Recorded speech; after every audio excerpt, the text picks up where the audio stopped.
Shalom, perkenalkan nama saya Yosua Alfayer, NIM 2402058. Saya dari program studi agroteknologi. Di video kali ini saya akan membahas tentang alelopati yang diampu oleh Bu Salmiati, MPD, PhD. Pendahuluan. Alelopati adalah fenomena biologis di mana suatu organisme seperti tumbuhan melepaskan senyawa kimia ke lingkungan sekitarnya yang dapat mempengaruhi pertumbuhan, kelangsungan hidup, dan reproduksi organisme lainnya di sekitarnya. Biasanya, senyawa ini dapat bersifat toksik atau menghambat pertumbuhan tanaman lain, memberikan keuntungan kompetitif bagi tanaman yang menghasilkan senyawa tersebut. Tujuan praktikum. Praktikum ini bertujuan untuk mempelajari pengaruh alelopati dari beberapa jenis tanaman terhadap perkecambahan atau pertumbuhan tanaman. Alat praktikum: 1. Pisau, 2. Blender, 3. Gunting, dan 4. Gelas ukur. Dan bahan praktikumnya ialah 1. Rumput alang-alang, 2. Rumput teki, dan 3. Kacang hijau. Cara kerja: 1. Potong alang-alang dan rumput teki menjadi bagian kecil menggunakan gunting. 2. Setelah digunting menjadi bagian kecil, masukkan alang-alang dan rumput teki tadi ke dalam blender dan diberikan sedikit air. 3.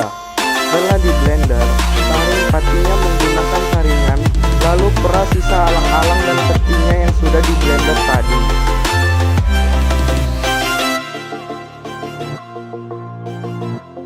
4. Kemudian pisahkan sesuai dengan takarannya dan masukkan ke dalam gelas pengukur dengan takaran 1:7, 1:14, dan 1:21.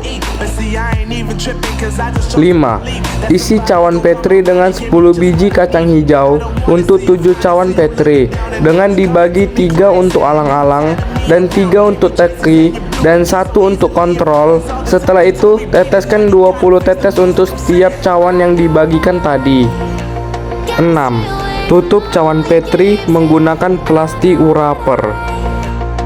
7. Setelah itu, lakukan pengecekan setiap hari dengan menggunakan kertas, lalu lakukan selama 7 hari, agar untuk melihat perkembangan dari efek alelopati pada kacang tersebut. Hasil. Berikut adalah hasil dari pengamatan dari alang-alang dan rumput teki. Pembahasan. Alelopati adalah pengaruh suatu tumbuhan terhadap tumbuhan lain melalui pelepasan senyawa kimia atau alelokimia yang bisa bersifat positif atau negatif. Senyawa ini dilepaskan melalui mekanisme seperti penguapan, eksudat akar, dan dekomposisi yang mempengaruhi pertumbuhan tanaman sekitarnya. Zat penghambat alelopati meliputi senyawa fenol, alkaloid, asam organik, dan ion logam yang dapat menghambat perkecambahan, pertumbuhan, penyerapan hara, serta proses fisiologis lainnya. Faktor-faktor seperti kemasakan benih, ukuran dormansi, air, oksigen, dan temperatur juga mempengaruhi perkecambahan benih. Kesimpulan. Kesimpulannya, alelopati adalah mekanisme alami yang digunakan oleh tanaman untuk berinteraksi dengan tanaman lain melalui pelepasan senyawa kimia atau alelokimia. Pengaruh alelopati dapat bersifat negatif dengan menghambat perkecambahan, pertumbuhan, dan proses fisiologis tanaman di sekitarnya, tergantung pada jenis dan konsentrasi senyawa. Faktor-faktor lingkungan seperti air, oksigen, dan temperatur, serta kondisi internal benih seperti kemasakan dan dormansi juga sangat mempengaruhi proses perkecambahan dan respon terhadap pengaruh alelopati.